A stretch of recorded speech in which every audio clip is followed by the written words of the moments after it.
দীঘাতে গিয়েও যে আমি অসুস্থ হয়ে পড়বো এই কথাটা আমি কখনো ভাবিনি। Hello everyone, welcome back to my another mini blog. আজকে তোমাদের সাথে শেয়ার করছি দীঘার লাস্ট ব্লগ। তোমরা যদি আগের পার্ট দেখে থাকো তাহলে জানবে যে আমরা সেই দিনকে স্নান করতে পারিনি সমুদ্রে। তো সেই জন্য আমরা বিকালবেলা একটুখানি আজকে ওল্ড দীঘা যাব। তো সেই জন্যই একদম রেডি হয়ে গেছি। অনেকেই আমাকে জিজ্ঞাসা করেছে যে এই ড্রেসটা আমি কোথা থেকে কিনেছি।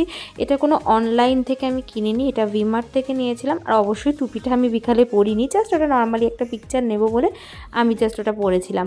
আর টুপিটা কিন্তু স্প্ল্যানেট থেকে নেওয়া, আর পুরো দুটো সেট মানে কোয়ার্ড সেটটা আমার কিন্তু ভিমার্ট থেকে নেওয়া। চলো চলো। আর সুরজিৎকে এই হোয়াইট শার্টটাতে এত সুন্দর লাগছিল যে আমি তারিফের পর তারিফ করে যাচ্ছিলাম। আমাকে এক দুজন জিজ্ঞাসা করে যে শার্টটা মানে দাদার শার্টটা কোত্থেকে কিনেছি। তো ওর শার্টটাও কিন্তু অফলাইন থেকেই নেওয়া, আমরা হরিদ্বার থেকে কিনেছিলাম একটা নর্মাল দোকান থেকে। তো আমরা বাইক নিয়ে আজকে বেরিয়ে যাচ্ছি ওল্ড দীঘার দিকে। যাওয়ার সময় জানো তো প্রচণ্ড ঠান্ডা লাগছিল, মানে ওই জায়গাটা যেহেতু একটু ফাঁকা ফাঁকা দুদিকটা মানে ওল্ড দীঘার, তো সেই কারণে একটু ঠান্ডা ঠান্ডা লাগছিল। তবে ওয়েদারটাই কিন্তু বেশ আমি এনজয় করতে করতে যাচ্ছিলাম। ঠান্ডা লাগছিল ঠিকই, যেহেতু সোয়েটার পরিনি সেই কারণে। আর তোমরা জানো দীঘাতে কিন্তু একটা জগন্নাথের মন্দির হয়েছে, সেটা যদি বা ওপেন ছিল না, মানে আমরা ঢুকতে পারিনি। যেদিনকে আমরা এসেছিলাম দীঘা সেই দিনকেই আমরা ওটা দেখেছিলাম, কিন্তু ওটা দেখেছিলাম যে কাজ চলছিল। তোমাদের দূর থেকে একটু দেখিয়ে দিলাম, নেক্সট যখন আসবো হয়তো সেই সময় ওপেন থাকবে।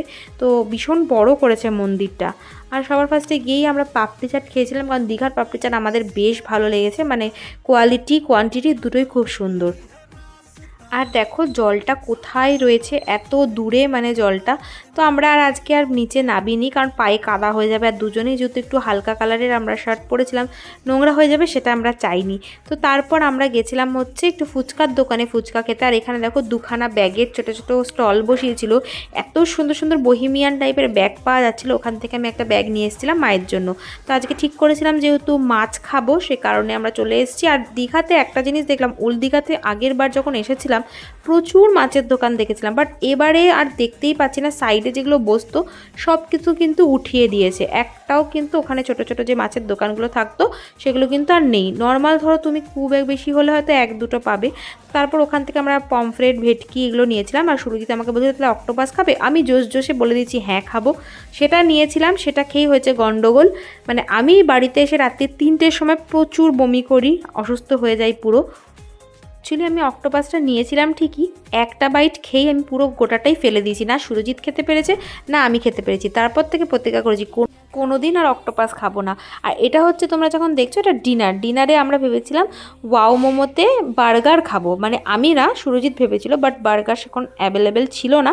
সে কারণে আমরা এখান থেকে একটা প্যান ফ্রাইড মোমো আর একটা দার্জিলিং স্টিম মোমো নিয়েছিলাম। আর জানো ওখানে ওয়াও মোমোর সাথে ওয়াও কুলফিও ছিল, ভেবেছিলাম ট্রাই করব, কিন্তু সাহস পাচ্ছিলাম না, কারণ অলরেডি তার আগে অনেক কিছু খেয়েছি সেই কারণে। আর ওয়াও মোমোতে তোমাদের ফেভারিট ফুড কী রয়েছে অবশ্যই নিচে কমেন্ট করে জানিও।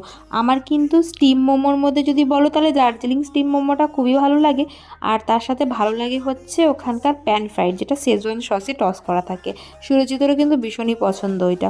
তো আমরা তারপরে খাওয়া দাওয়া করে বাড়িতে চলেছিলাম। সেদিনকে রাতে তো হয়ে গেলাম অসুস্থ। সুরজিৎ ভেবেছিল যে ওই দিনকে আমরা মানে আমাদের বেরোনোরই কথা ছিল, মানে বাড়ি চলে আসার কথা ছিল, কিন্তু সুরজিৎ ভেবেছিল যে আমরা তাজপুর যাব। তো সেই কারণেই আমরা তাজপুর যাচ্ছিলাম, যেহেতু আমরা স্নান কিছুই করতে পারিনি, একটু এনজয় করতে পারিনি। সেই কারণে ভেবেছিলাম একদিন আমরা বাড়িয়ে আর কি তাজপুর চলে যাব। বাট সেদিনকে প্রায় পৌঁছেও গেছিলাম, ব্রেকফাস্টও করা হয়ে গেছিলো। বাট আমাদের কাছে একটা কল আসে, আর্জেন্টভাবে আমাদেরকে ওখান থেকে বেরিয়ে আসতে হয়, মানে বাধ্য হয়েছিলাম আর কি বেরিয়ে আসতে।